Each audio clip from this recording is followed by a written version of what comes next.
Hello everyone, welcome back to new video. आज की इस वीडियो में हम लोग अकाउंट्स की स्ट्रेटजी के बारे में बात करने वाले हैं फॉर जनवरी 2026 अटैम्प्ट। तो जो भी स्टूडेंट्स जनवरी 26 के लिए अटैम्प्ट कर रहे हैं उनके लिए ये वीडियो बहुत इंपॉर्टेंट है। आई डोंट नो तुम लोगों की प्रिपरेशन कितनी हुई है, कितनी नहीं हुई है, बट ये वीडियो देखने के बाद तुम एटलीस्ट ये प्लान कर पाओगे कि तुम्हें लास्ट के एक महीने में कौन से चैप्टर्स पे फोकस करना है और किस पे ज़्यादा मेहनत करनी है, ताकि तुम एटलीस्ट 40 स्कोर कर सको और मिनिमम 50 तो ले आओ, ताकि पास हो सको तुम अकाउंट्स में। मैं लॉ और टैक्स की भी वीडियोस लाऊंगा, आज नहीं तो कल, 2-3 दिनों में वो भी अपलोड हो जाएगी। पर आज टैक्स के अकाउंट्स के बारे में बात करते हैं, ठीक है। तो अकाउंट्स के लिए तुम्हें बहुत लोगों ने सुना होगा, बहुत लोगों से सुना होगा, यूट्यूब पे बहुत सारी वीडियोस पड़ी है कि एबीसी एनालिसिस क्या है अकाउंट्स के लिए। तो सब लोग एक चीज़ तुम्हें कॉमन बोल रहे हैं, मॉड्यूल 3। मॉड्यूल 3 कर लो, मॉड्यूल 3 कर लो। क्यों बोल रहे हैं मॉड्यूल 3 करने, वो मैं बताता हूँ। मेरा एग्जाम्पल ले लो। मुझे अकाउंट्स में .40 आए थे और मैंने स्पेसिफिक स्टडीज़ करी थी, जो मैं किसी को रिकमेंड नहीं करूँगा। बट दो तरह के स्टूडेंट्स हैं, एक जिन्होंने अच्छे से प्रिपरेशन करी है तो उनको मैं यही बोलूँगा अपना 100% दो, कुछ भी छोड़ कर मत जाओ। दूसरे वो जिन्होंने प्रिपरेशन नहीं करी ढंग से, किसी भी वजह से, मुझे नहीं पता, पर उनको एग्ज़ाम देना है, उन्होंने एग्ज़ाम फॉर्म फिल करा है और दे हैव होप कि कुछ भी करके एटलीस्ट वो अकाउंट्स में अगर पास हो जाएंगे तो बाकी के 2 सब्जेक्ट में वो लोग एग्रीगेट के लिए ट्राई कर लेंगे। तो मुझे उनकी भी हेल्प करनी है और मुझे जिन्होंने फुल प्रिपरेशन करा है उनकी भी हेल्प करनी है। स्ट्रेटेजी सिंपल है कि तुम्हें मॉड्यूल 3 क्यों करना है सबसे पहले, और किस पैटर्न में करना है, ताकि तुम ज़्यादा से ज़्यादा मार्क्स स्कोर कर सको। क्योंकि ऑलमोस्ट 50+ मार्क्स के क्वेश्चन मॉड्यूल 3 से आएंगे, जिसमें कि 14 और 14 मार्क्स के 2 क्वेश्चन एमलगमेशन से और कंसोलिडेशन से, ये फिक्स है। मई 24 से लेके अभी तक सितंबर 25 तक सारे अटैम्प्ट्स में ये 2 क्वेश्चन कॉमन है।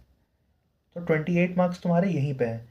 तो अगर तुम ये 2 चैप्टर्स, आई नो लेंदी हैं, बड़े हैं, बट हार्ड नहीं है, ठीक है। इतना नहीं है कि तुम परचेज कंसिडरेशन नहीं निकाल पाओगे या कंसोलिडेशन में एडजस्टमेंट्स नहीं कर पाओगे, ठीक है। 1-2 एडजस्टमेंट्स ही हार्ड होंगे, तुम्हारा बैलेंस शीट मैच नहीं करेगा, उसके तुम्हें 1-2 नंबर कटेंगे।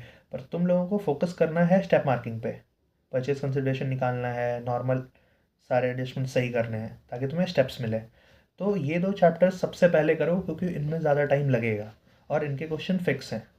तो अमेलगमेशन, कंसोलिडेशन अच्छे से करो, क्वेश्चंस प्रैक्टिस करो उसके बाद तुम्हें करना चाहिए बायबैक, ठीक है। बायबैक बहुत इजी है, 1-2 घंटे का चैप्टर है वो। उससे एमसीक्यूज़ में हर अटेम्प्ट में क्वेश्चन आए हैं 6 मार्क्स के, तो तुम वो एक्सपेक्ट कर सकते हो। उसके बाद फाइनेंशियल स्टेटमेंट्स और इंटरनल रिकन्स्ट्रक्शन, ये दोनों चैप्टर भी बहुत इंपॉर्टेंट है, इनसे अल्टरनेटिवली हर अटेम्प्ट में क्वेश्चन आता ही है। तो ये ईजी है। लाइक फाइनेंशियल स्टेटमेंट तो तुम्हारा बेस है एडवांस अकाउंटिंग का, कि तुम्हें हर चैप्टर में बैलेंस शीट बनानी है, तो तुम्हें वो आना ही चाहिए।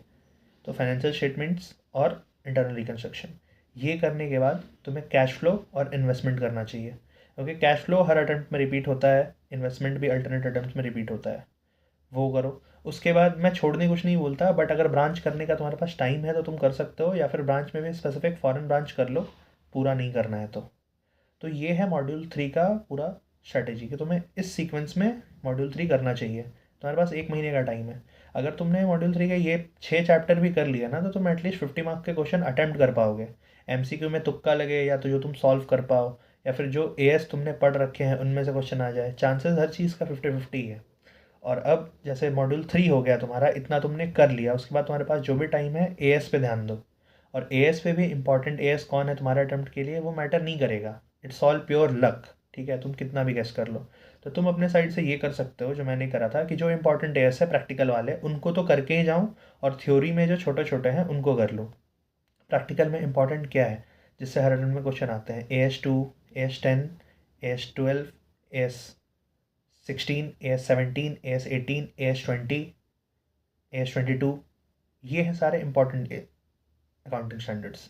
ये एएस तुम्हें करने ही करने हैं। उसके बाद अगर तुम्हें थ्योरी में करना है AS4, AS3, इस तरह के, लाइक सेगमेंट रिपोर्टिंग टाइप के, इस तरह के कि decisions after balance sheet date, ये सारे एएस तुम बाद में कर सकते हो, थ्योरीज में छोटे छोटे हैं।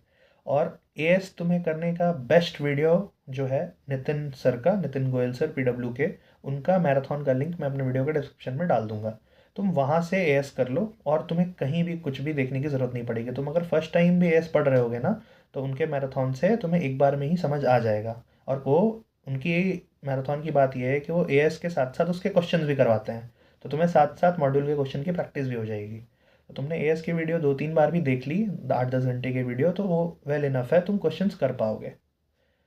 तो अकाउंट्स को ऐसे डील कर सकते हो, पहले मॉड्यूल 3 के जो चैप्टर्स मैंने बताए उसको इस सीक्वेंस में करो, फिर एएस का जैसे मैंने बताया वो एएस पहले करो और मैराथन से करो, जल्दी होगा। सेल्फ जल्दी नहीं कर सकते तुमने अगर एक बार पढ़ा भी है तो उन टीचर्स के मैराथन को रेफ़र करो जिससे तुमने पढ़ा है, ताकि तुम्हें आइडिया लगे उनके बातों का, कॉन्सेप्ट्स का, जैसे उन्होंने एक्सप्लेन करा था। तो वो ईजी वे में तुम हैंडल कर पाओगे एग्ज़ाम में। और एट द एंड मैं वीडियो यहीं ख़त्म कर रहा हूँ, स्ट्रैटेजी यही है, ठीक है। वीडियो बस एंड करने से पहले इतना बताऊँगा जो मैं हर वीडियो में बोलता हूँ, 30 दिन बचे हैं, रिटर्न प्रैक्टिस करो जितनी ज़्यादा कर सकते हो, beat law, beat tax, beat accounts. क्योंकि 100 मार्क्स के पेपर में अगर तुम 80 मार्क्स का भी अटैम्प्ट नहीं कर पाए, क्योंकि मैं किसी भी पेपर में 100 मार्क्स का अटैम्प्ट नहीं कर पाया था जबकि मैंने रिटर्न प्रैक्टिस करी थी।